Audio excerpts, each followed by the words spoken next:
یہ ٹیسٹوسٹیرون جو ہے نا ایک مردانہ ہارمونز ہوتے ہیں مردوں میں، یہ جب تک ہوتے ہیں تو آدمی آدمی رہتا ہے، اس کی عورت کی طرف اٹریکشن ہوتی ہے. جیسے جیسے آدمی کی عمر بڑھتی ہے یہ ٹیسٹوسٹیرون لیول آہستہ آہستہ کیا ہوتا ہے، کم ہونا شروع ہوتا ہے. 16 سال میں پیک پہ ہوتا ہے، یہ 16 سال کی عمر میں یہ ابل رہا ہوتا ہے، ٹھیک ہے نا اتنا زیادہ ہوتا ہے. 16 سال کے بعد آہستہ آہستہ کم ہوتا ہے. 16 سال کی عمر میں بہت پیک پہ ہوتا ہے یہ، تبھی شہوت سے بھرا ہوا ہوتا ہے. نائٹ فال 2 دفعہ لڑکوں کو ہوتا ہے 16 سال کی عمر میں. دوپہر سوئے کہتے ہیں نا ٹرک الٹ گیا، پھر رات کو سوئے پھر ٹرک الٹ گیا، پھر غسل کر کے سوئے فجر سے پہلے پھر الٹ گیا. یہ 3 دفعہ تو ٹرک لوڈ بھی ہو رہا ہے. الٹنا اس کی علامت ہے کہ لوڈ ہو رہا ہے نا.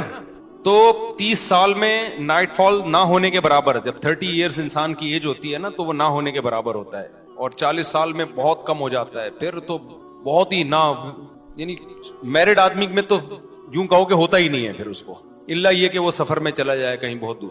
تو اب یہ جو ٹیسٹوسٹیرون جو مردانہ ہارمونز ہے نا، یہ جب بات چلی پڑی ہے تو مردانہ کی جہاں بات آئے گی نوجوانوں کو بڑی دلچسپی ہوتی ہے کہ یار یہ ہارمونز بڑھیں گے کیسے.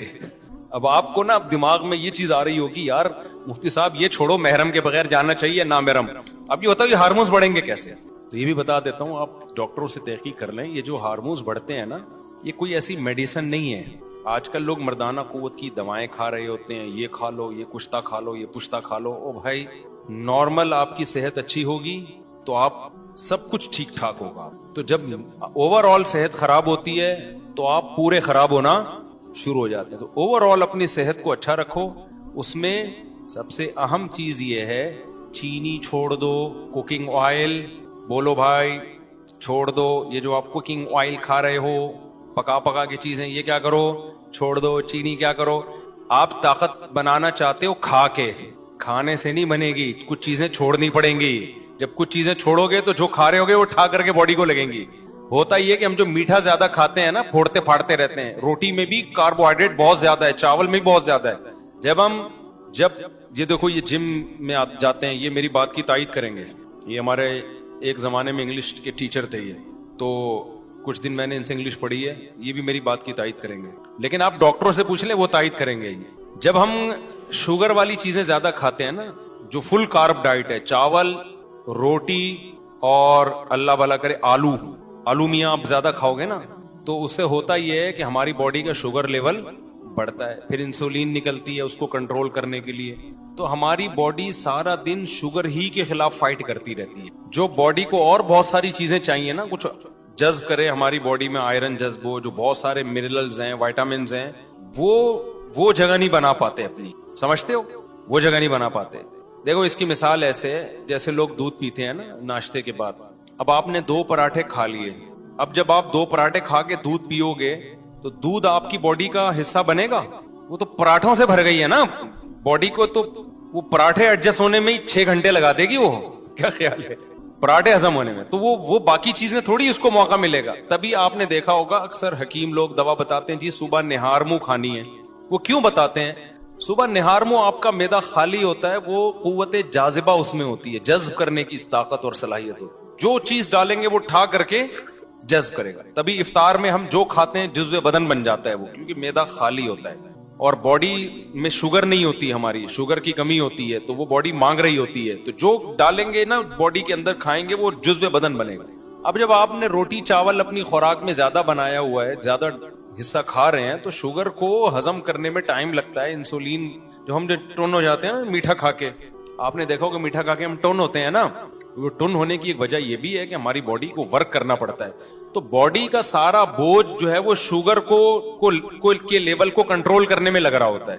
اس سے نقصان یہ ہوتا ہے کہ باڈی کو جو بہت زیادہ ہمارے منرلز چاہیے، زنک ہماری باڈی میں عمر کے ساتھ ساتھ بہت جلدی سے کم ہوتی ہے، تیزی سے کم ہونا شروع ہوتی ہے. تو یہ منرل آہستہ آہستہ شارٹ ہونا شروع ہوتے ہیں باڈی سے، اور آپ بڑھاپے کی طرف باڈی، ایک تو بڑھاپے کی نیچرل ایج ہے، آج کل اس نیچرل عمر سے پہلے ہی بڈھے ہو رہے ہیں ہم لوگ. تو اس لیے آپ چاہتے ہو نا آپ کی صحت اچھی ہو جائے تو آپ کو اینٹی ایجنگ چیزیں کھانی پڑیں گی. 16 سال کا نوجوان لونڈا لپاڑا کتنا بھی غلط کھائے نا پھر بھی اس کا ٹیسٹوسٹیرون لیول کہاں ہوتا ہے؟ پیک پہ ہوتا ہے. اب جب عمر آپ کی بڑھتی ہے تو پھر آپ کو وہ چیزیں جو آپ کو وقت سے پہلے بوڑھا کر دیں ان چیزوں سے ایوائڈ کرنا ہے. کھانا مزید کچھ نہیں ہے آپ نے, کھانا چھوڑنا ہے آپ نے. نہیں آئی بات میرا خیال ہے. تو غلط چیزیں جب چھوڑ دیں گے نا تو تھوڑی تھوڑی بھی کھائیں گے وہ ٹھا کر کے باڈی کو لگیں گی. تو غلط چیزیں چھوڑ دو آپ. غلط میں کیا ہے؟ چینی چھوڑ دو بھائی.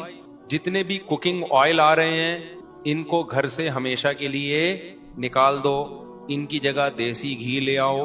اب آپ بولو گے بھائی تمہارا باپ خریدنے کے پیٹرول کے پیسے ہیں نہیں, دیسی گھی تمہارا باپ خریدے گا. سوال یہ پیدا ہوتا ہے, بڑے کام کی باتیں بتا رہا ہوں آپ کو. تو بھائی دیسی گھی بہت تھوڑا استعمال کر لو نا. مہنگا ہوتا ہے لیکن کوکنگ آئل جتنا ڈلتا ہے نا دیسی گھی اس کا آدھے سے بھی کم ڈلتا ہے. دیسی گھی میں پکا لو. اور آسان حل آپ کو بتاتا ہوں, سوراب گوٹ پہ جاؤ, دمبے کی چربی چکی خرید کے لے آؤ. چکی خرید کے لاؤ دمبے کی. اس میں بڑے منرلز ہوتے ہیں, بہت سارے جو ہماری باڈی کو چاہیے نا اس میں ہوتے ہیں وہ چکی میں. آپ نے کیا کرنا ہے, چکی کو تھوڑے تھوڑے ٹکڑے کر کے ہانڈی میں, اسٹیل کی دیگچی لے لو کیونکہ سلور کے برتنوں میں نہیں پکانا چاہیے چیزوں کو. تو آپ نے کیا کرنا ہے, وہ چکی کو لے کے آپ نے ہلکی آنچ پہ اس کو پکانا شروع کرو. میں ایک دفعہ غلط تجربہ کر چکا ہوں, میں اپنے تجربوں سے آپ کو چاہ رہا ہوں فائدہ پہنچاؤں. آپ نے اس چکی کو ہلکی آنچ پہ پکانا شروع کرنا ہے. تھوڑا سا پانی ڈال لو, بے شک کوئی حرج نہیں. تو جب اس کا تیل نکلنا شروع ہو جائے نا تو اس کو جیسے جیسے گھی نکلتا جائے اس کو الگ برتن میں نکال دو. میں نے غلطی یہ کی تھی کہ وہ میں نے کہا جب آخری دم تک تیل نکلے گا نا تو نکالتا رہوں گا, اس میں جل جاتا ہے کیونکہ جو پہلے چربی میں آئل نکل چکا ہے وہ جل جاتا ہے.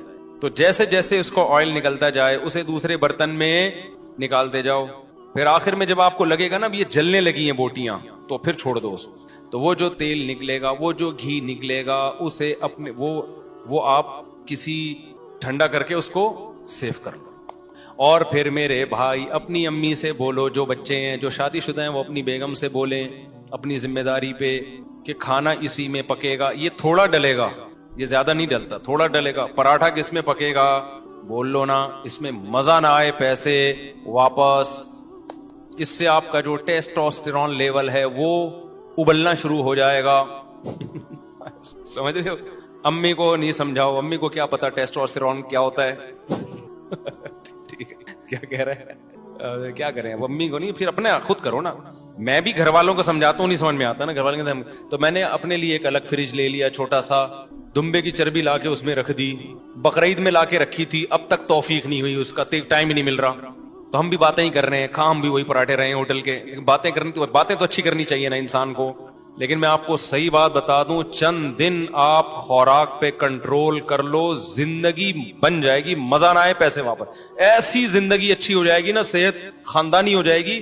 آپ کو لگے گا اچھا یار اس کو بولتے ہیں صحت, اس کو بولتے ہیں. ابھی ہم لوگ سب بیمار ہیں, سب بیمار چل رہے ہیں, اتنی گند بلا کھا رہے ہیں نا ہم لوگ.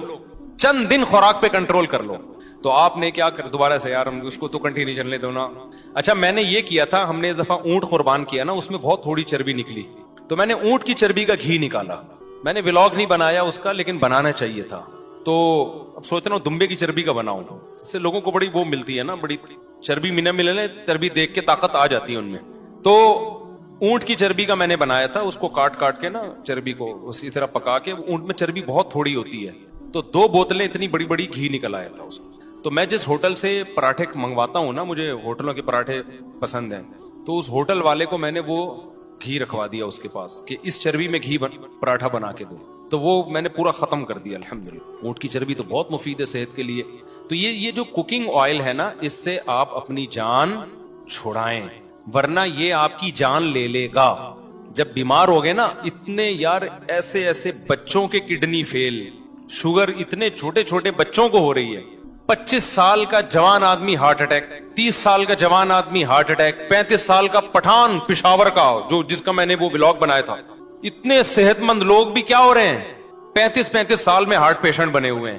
تو یہ انہی گند بلا کھا کے تو بنے ہوئے ہیں. تو آپ نے کیا کرنا ہے, چینی سے جان چھڑانی ہے, اور میٹھے سے, صرف چینی نہیں ہے, میٹھا زیادہ چھوڑ دو آپ. اور دوسرا کیا کرنا ہے آپ لوگوں نے, آئل سے کیا کرنی ہے, جان چھڑانی. تو جاؤ وہاں سے, یہ جو جتنے بھی ویجیٹیبل کے آئل ہوتے ہیں نا, جو جیسے سرسوں کا تیل ہے یا اس طرح کے, یہ پکائے نہیں جاتے. اب پکائے بغیر مزہ نہیں آتا کھانے میں, تو پکانے سے نا ان کی تاثیر ختم ہو جاتی ہے, ان کی تاثیر چینج ہو جاتی ہے. تو پکانے کے لیے اللہ نے صرف جانور کا فیٹ رکھا ہے, یہ دمبے کی, کیونکہ گوشت اللہ کو پتا تھا پکائے بغیر نہیں کھایا جاتا, تو اللہ میاں نے کیا کیا, جانور کے اندر ہی چربی پیدا کر دی تاکہ اللہ کی طرف سے جو ہمیں گوشت کی صورت میں گفٹ ملا ہے وہ پورا گفٹ ہو جائے. دیکھو بڑی کمپنیاں جب کوئی چیز دیتی ہیں نا تو پوری پیکنگ کے ساتھ دیتی ہیں. آپ نے دیکھا ہوگا پہلے شہد ملتا تھا اس کے اندر چمچ بھی ہوتا تھا, کسی چمچ سے نکال کے کھائیں آپ. بچوں کے لیے جو میڈیسن آتی ہیں, دوائیں آتی ہیں, ڈراپر بھی اسی میں ہوتا ہے, سیرپ کے ساتھ ڈراپر موجود ہے کہ اسی ڈراپر سے آپ نکال لیے گا. تو اللہ میاں نے جانور کے اندر چربی اس لیے رکھی ہے کہ کوکنگ آئل تو آج ایجاد ہوئے ہیں نا, گوشت تو صدیوں سے کھایا جا رہا ہے. اللہ کو پتا تھا یہ پکائیں گے کس چیز میں, گوشت اگر اسی بوائل کر کے کھائیں مزہ تھوڑی آتا ہے, وہ تو اور گھن آتی ہے. گوشت کا تو جب تک آئل نہ ڈالیں, کوئی چکنائی نہ ڈالیں, پکتا ہی نہیں ہے, وہ صحیح ذائقہ ہی نہیں آتا اس میں. تو اللہ میاں نے کیا کیا, اللہ میاں نے انڈونیشین زبان میں ان کو ترجمہ کر کے پتا چل جائے تاکہ ان کو بھی پتا چلے اللہ میاں کیا کیا کر رہے ہیں, ٹھیک ہے نا. ان کو بھی بتائیں بھائی انڈونیشیا زبان میں, ملائی زبان میں ترجمہ کر کے, ملائی تو ملیشیا کی زبان ہے. اچھا خیر, ان کو ملائی کی فضیلت بھی بتائیں. تو اللہ میاں نے کیا کیا کہ اللہ میاں نے بولا کہ یہ جو جانور ہے اسی کے اندر چربی پیدا کر رہا ہوں, تو اسی چربی میں تم نے گوشت پکا کے کھانا ہے. اچھا, یہ اتنی بڑی نعمت ہے چربی, جانور کی میں جو چربی ہوتی ہے نا, فیٹ ہوتا ہے, اتنی بڑی نعمت ہے کہ اللہ تعالیٰ کو نے, جب یہودیوں نے اللہ کو بہت, موسیٰ علیہ السلام کو تنگ کیا اور اللہ کے حکام کی دھجیاں اڑائی نا یہودیوں نے, قرآن کہتا ہے نا جب بھی ہم پیغمبر بھیجتے تو یہ مذاق اڑاتے تھے. تو اللہ میاں نے یہودیوں سے کہا کہ تمہاری توبہ قبول ہوگی اس وقت کہ میں تم پہ کچھ چیزیں بطور سزا کے حرام کر رہا ہوں. اب تمہاری توبہ تو قبول ہوگی لیکن دنیا میں سزا ملے گی. تو اللہ میاں نے کیا کہا, یہودیوں پر جانوروں کی چربی حرام کر دی. تو چربی جو حرام ہوئی ہے یہ بہت بڑی نعمت تھی جس سے اللہ نے یہودیوں کو محروم کیا. وَحَرَّمْنَا عَلَيْهِمْ شُحُومَهُمَا, اللہ کہتے ہیں ہم نے اونٹ کی چربی, گائے کی چربی ان پہ حرام کر دی, جانوروں کی چربی, کہ گوشت اب چربی میں نہیں پکانا تم نے. تو آپ مجھے بتاؤ اگر یہ جانوروں کا جو فیٹ ہے یہ انسان کے لیے نقصان دہ ہوتا تو اللہ اس نعمت کو یہودیوں سے چھینتے ہیں بھائی؟ بلکہ اللہ, یہودی کہتے ہیں اللہ تو ہم پہ اتنا مہربان ہے, ہم گناہ کر رہے ہیں اور تو نے ہم پہ چربی حرام کر دی تاکہ ہم فیٹ کے بغیر گوشت کھائیں اور لائف کو کیا کریں, انجوائے کریں. اللہ کو پتا تھا اس چربی میں وہ کچھ ہے جو گناہگاروں کے لیے سوٹیبل نہیں ہے, مت کھاؤ, مزے کی چیز ہے, تمہیں پابندی ہے تم پہ کھانے پہ, سمجھتے ہو؟ تو اس کا پتہ چلتا ہے کچھ ہے اس میں. ہم نے کیا کیا, ہم سے کچھ ایسے گناہ ہوئے کہ ان گناہوں کی وجہ سے اللہ نے کہا تم پہ ایسے حرام کروں گا کہ تمہیں ندامت بھی نہیں ہوگی. وہ اللہ تعالیٰ نے ایسا کیا کہ ہم سے جب گناہ ہوئے نا تو اللہ تعالیٰ نے جو کوکنگ آئل والی کمپنیاں ہیں نا ان کو کہا, اللہ میاں نے ان کے دل میں یہ بات ڈالی کہ تم لوگ ڈبوں والا تیل نکالو مارکیٹ میں. لوگ خود بخود یہ جانوروں کی چربی چھوڑ کے ڈبے پہ سیٹ ہو جائیں گے آ کے, اور جانوروں کی چربی میں کہیں گے اسمیل آ رہی ہے, اس سے کیا آ رہی ہے, اسمیل آ رہی ہے. بیٹا یہ چربی ہٹا کے, ماں باپ کا دھیان آج کل صرف بچیوں کی پڑھائی پر ہوتا ہے, ان کو اس بات کی پرواہ نہیں ہوتی کہ وہ جوان ہو چکی ہے, شادی کی ضرورت محسوس کرتی ہے, اور اس بات کا علم بھی ہوتا ہے کہ اس بچی کے تعلقات خراب ہو چکے ہیں, پھر بھی نظر انداز کر کے سارا زور پڑھائی پہ لگاتے ہیں. یہ ایک بہت بڑی حقیقت ہے. جس نے بھی یہ سوال پوچھا ہے نا بالکل صحیح سوال پوچھا ہے. ایک ہمارے سوسائٹی کا ایک المیہ پتہ ہے کیا ہے, باپ کو ہمیشہ فکر ہوتی ہے بچی کی شادی کی, کیونکہ اللہ نے نیچرل گارڈن کس کو بنایا ہے, گارڈین جو بنایا نا نیچرل, وہ باپ کو بنایا ہے. اس کو بہت فکر ہوتی ہے, وہ سوچتا ہے میرے مرنے کے بعد اس کا ہوگا کیا, وہ عزت کا محافظ ہوتا ہے. وہ پیسوں کو اور ان چیزوں کو دوسرے نمبر, وہ کہتے ہیں اس کو اچھا سسرال مل جائے,